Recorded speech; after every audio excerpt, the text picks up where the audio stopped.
depuis le 1er janvier, les fabricants sont tenus d'indiquer sur un pictogramme si leurs produits sont faciles à réparer. Le bonus réparation des appareils électroménagers rencontre déjà un franc succès 2 mois seulement après sa mise en place dans le cadre de la loi anti-gaspillage. Systématiquement, votre invité Alexandre... Les Français recourent de plus en plus à la réparation. L'ADEME, l'Agence de l'environnement et de la maîtrise de l'énergie, montre qu'aujourd'hui, 41% des personnes préfèrent remplacer un produit défectueux par du neuf plutôt que de le réparer. En 2019, ils étaient 54%. On se rend compte que culturellement, petit à petit, la réparation devient un sujet au cœur des consommateurs. Nous, nos sollicitations, elles augmentent, mais nous arrivons quelque part en bout de chaîne, puisqu'avant cela, il y a d'autres choses que les gens peuvent faire dans le domaine de la réparation, qui sont l'autoréparation, l'entretien de leurs appareils.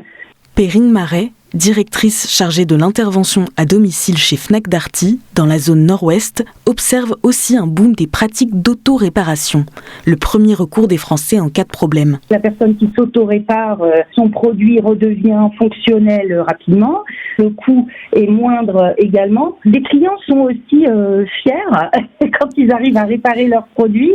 C'est vrai que c'est valorisant aussi. Il y a probablement aussi une information et une communication qui va grandissante de ce qui peut être disponible. Il y a des tutoriels qui sont mis en place sur Internet. Il y a une communauté SAV avec les indices de réparabilité et de durabilité. Je pense que l'information qui est faite aujourd'hui et qui est mise à disposition désinhibe un petit peu le fait de se lancer dans la réparation. Le prix reste le frein le plus important à la réparation. Selon l'association Consommation, Logement et Cadre de Vie, le coût des produits électroniques et électroménagers les plus réparés a augmenté de 10 à 15% en moyenne en 2 ans. Afin de rendre accessible à tous la réparation, il existe des repair cafés. Selon l'association officielle, on en dénombre près de 3700 dans le monde, dont un voilà, au Havre. Alors, vous remplissez jusqu'à là. Alors, on y va. Nous sommes le 20... Vous êtes le premier. Excusez-moi, je vais... C'est vrai. Voilà. Number one. J'adore être le premier. On est le 24. 4, c'est ça. Donc ça, c'est un siège, non? C'est quoi? Oui, c'est un fauteuil maçon. Ah oui, d'accord. Un fauteuil Alors, maçon. je m'appelle Christophe. Il faut que je vous parle, vous. J'ai utilisé ma perceuse hier, que vous aviez réparée il y a au moins 7 ans.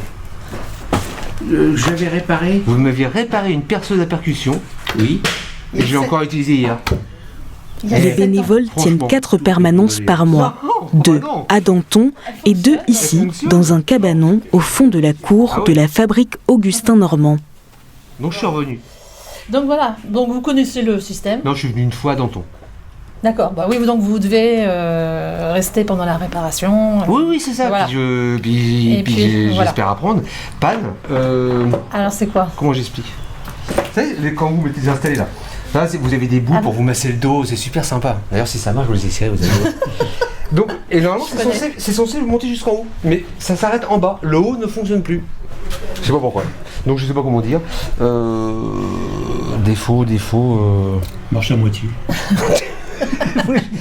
C'est pas pour des raisons économiques, c'est pour des raisons de. On n'a pas envie de jeter des appareils qui peuvent peut-être être réparés. On n'a pas envie de racheter, donc je viens tenter encore ma chance avec un deuxième appareil. C'est très pédagogique. La personne répare avec vous, même si c'est elle qui le fait, mais elle vous explique ce qu'elle fait. Et c'est intéressant parce que peut-être qu'un jour, je viendrai plus et je réparerai moi-même. Il n'y a que le bas qui fonctionne et le haut ne fonctionne plus. Là, D'accord. c'est super chaud. Non, alors. Il y a moyen de l'ouvrir. La réparation est gratuite et sans inscription préalable, mais pas garantie. En 2024, le collectif a réparé 91 appareils sur 199 présentés. Christophe, venu réparer une chaise de massage, aura-t-il de la chance? Dans la salle d'à côté, un tas de pinces, des tournevis et des outils de soudure reposent sur 2 immenses tables. Vous avez vu, il y a un fusible là. Oui, c'est peut-être le fusible là qui est mort. Jean-François. Puis bon, donc vous avez compris le principe, hein, l'idée c'est quand même de sauver des appareils plutôt que de les balancer. Ben oui, c'est ça. Bon, déjà, d'une part, et puis ça évite de polluer la nature déjà. Oui. Hein, si on peut éviter de balancer ça à la poubelle. Si on peut, et souvent, pour un truc là qui fait, je sais pas combien là, allez, au total, ça fait 5 kilos peut-être. Ouais. Il y a peut-être un composant qui pèse 10 grammes qui est mort. Et pour 10 grammes, on va foutre tout le truc à la poubelle, quoi. Jean-François est réparateur bénévole depuis 2 ans. Parce que je suis à la retraite depuis 2 ans. Et je voulais trouver une occupation qui prend pas énormément de temps, mais qui en prend un petit peu. Et j'avais entendu parler des Repair Café. J'ai cherché s'il y en avait un sur le Havre, parce que j'habite à côté du Havre. Et puis il y en avait effectivement un. Et vous êtes combien alors à aider? Ce soir, on n'est pas nombreux. Mais on peut être 6 autour de la table. Et puis, il faudrait demander à Pierre, l'autre côté. Moi, je ne suis pas gestionnaire. Lui, Pierre, il gère un peu le groupe. On m'a dit que vous étiez le gestionnaire. Non. Pierre Dantec. Je suis une des personnes à l'origine du collectif, qui a 10 ans maintenant, donc c'était en 2015. Et c'est monté très vite aussi au niveau du nombre d'intervenants. Puisque je te dis, au début on était 2 ou 3, maintenant on est au moins une quinzaine à intervenir régulièrement si on additionne les permanences de Bléville ici et les permanences de Danton. Et vous avez eu l'idée de ce Repair Café comment ? Je sais pas, c'est à travers les lectures et tout ça. Il y a 10 ans, ça existait déjà, les Repair Café. Ça vient principalement d'Amsterdam. Donc l'idée, c'était le principe, c'est-à-dire de réparer des choses de manière à éviter de les mettre à la déchetterie, limiter la consommation inutile, enfin la croissance inutile et tout ça. Puis on était 3 ou 4 à être bricoleurs. On avait envie de se lancer dans cette activité-là et puis de rendre service. De l'autre côté, une vingtaine de personnes participent à l'atelier. L'ambiance est détendue, participants et bricoleurs discutent, rigolent et s'entraident. Le Repair est parfois comme un café classique, un lieu de retrouvailles.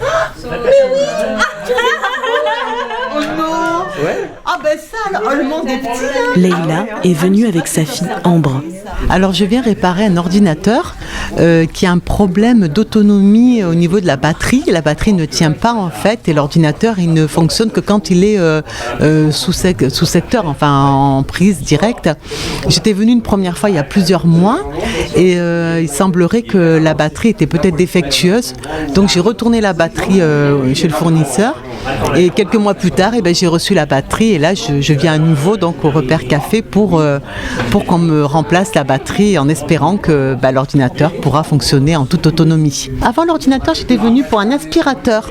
Oui, parce que lors de notre déménagement cet été, avant d'arriver au Havre, on avait un aspirateur malheureusement qu'on a un peu cassé en essayant à tout prix de le faire entrer dans la voiture. Et au lieu de le jeter, j'ai fait le choix de venir et j'ai vu, je crois, Yves, il me semble, qui m'a réparé mon aspirateur. C'était dans nos habitudes déjà à titre personnel. C'est-à-dire que moi, j'ai pas été habituée, je suis de la génération où on jette pas des affaires, on essaie quand même de les réparer, on essaie de conserver le plus longtemps possible ces objets. Donc je suis assez autodidacte, ça m'arrive des fois de réparer moi-même avec ma fille, une machine à laver une fois qui ne saurait pas. Je regardais sur internet, je l'ai retournée, je l'ai ouverte et puis j'ai enlevé, il y avait une balle qui était coincée, je répare moi-même. Donc après il y a des choses un peu sensibles comme tout ce qui touche un peu à l'électricité, tout ça c'est trop sensible, donc je préfère faire appel à des professionnels, en tout cas des personnes qui s'y connaissent. Mais quand c'est à ma portée, j'hésite pas à mettre la main à la pâte et essayer de réparer des choses.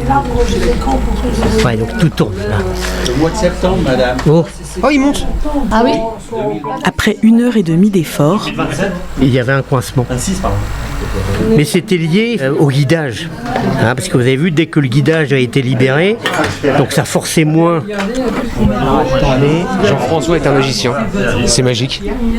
Vient le temps du réconfort. Faut se détendre. Ouais, c'est agréable. Mais j'appuie, mais faut pas que j'appuie trop quand même. Ah bah sinon ça fait mal. Parce que je voulais aller voir un ostéopathe, je vais peut-être pas avoir besoin d'y aller en fait. C'était coincé quelque part. C'est drôlement bien, dis donc. En enlevant le guidage. Ah, c'est super. C'est reparti.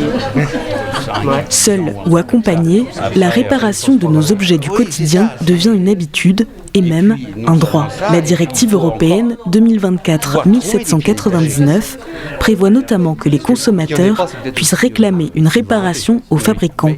Cette loi s'appliquera à l'ensemble des pays membres en juillet 2026.